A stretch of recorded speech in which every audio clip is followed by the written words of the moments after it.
uma praga, Jacob. Ao-que a ti, como a minha carne, nunca mais comerão mais nada para toda a eternidade.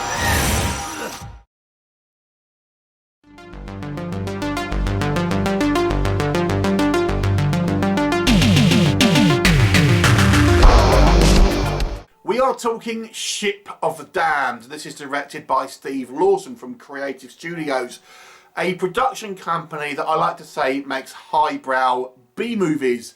And this one stars Hannah Bendz, who has been the featured actress in many of their films. And this is kind of an interesting kind of pirate movie to a degree. Effectively, we have a old galleon, a pirate galleon, which has been found out to sea by the coastguard, and it is towed back to the shores of England, where we have a kind of expert on this kind of historical boats, played by Hannah Bendz. Elena's character, the character's called Elena, and she is accompanied by her ex-boyfriend, who works for the coastguard, and a couple of Coast Guard kind of guys to go with her. And upon this kind of inspection, it appears this galleon is not actually uninhabited. There appears to be a group of cannibalistic, immortal pirates which have been cursed to live on this ship. And anyone who crosses their path is going to be a little unlucky, let's just say. What will happen? You'll have to watch the movie and find out. So let's discuss what I think works in this movie's favour. Again, this is a lower budget movie, so we have to have expectations somewhat in check in regards to production values. But I think they do a decent enough job here of selling you the fact that there is this kind of old galleon, that has been kind of like moored up somewhere, and when our characters go on there, I think we can believe that they're on this kind of this ship. I think they do a good enough job here of dressing the sets to kind of make it look acceptable for believability in regards to this spooky kind of ghost ship, which has been kind of out to sea for kind of hundreds of years, and it reeks of death and things like this. And I thought they did a good job of kind of again with the budget kind of in mind, of really selling you that fact. I actually found the pirate characters quite interesting as well, because there's a kind of a little bit of an attempt here to give them some kind of humanity in a way. Only a tinge, but you have to kind of. I think the movie does a reasonable job here of making these characters seem despicable. I mean, they were cannibal pirates even before they were cursed, but you kind of feel a little bit bad for them because they've been out on the seas, cursed for hundreds of years, and they can't get off the ship. And I don't know, there's a couple of lines of dialogue here where I did feel that there was a reasonable attempt here to kind of just make you feel their point of view to a certain degree. It doesn't overdo it, and it just kind of hints at it, but it's enough, I think, to give these characters a little bit of depth, I would suggest. There's also some kind of fun moments in regards to kind of clash of cultures. Obviously, these pirates have been out at sea, I think, from the 1700s. So when they end up meeting people from the modern age, they're not expecting, for example, our female character to be versed in martial arts, and the actress is actually a trained martial artist. So they kind of are not expecting a woman to be able to kind of fight like this and things like that. So there's some kind of quite amusing kind of scenes to a certain degree. But again, it's not trying to sort of emphasise comedy. It's just a kind of a fun kind of clash of cultures. But they don't also go into massive girl boss mode. It's just kind of a little bit of you would probably expect.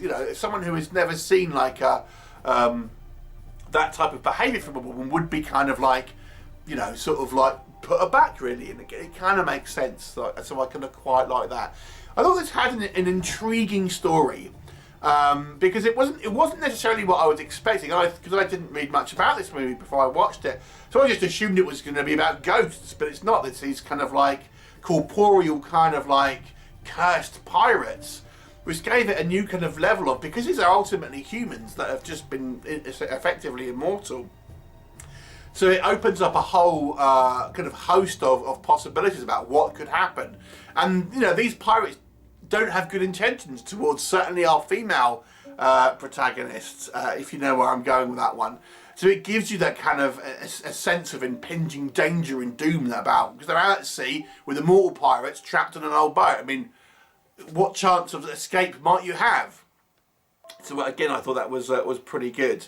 As I mentioned, I like to refer to the Creative Studios movies as highbrow B movies, and I would say this one, it's a little stepping away from the highbrow stuff. It goes into a bit more of a kind of your traditional style kind of B movie, if you like. It doesn't have the highfalutin ideas maybe that some of Lawson's kind of previous works done, but it has more of a kind of a fun factor to a certain degree. There's a couple of scenes of cannibalism, so there's a bit of kind of practical gore on display here.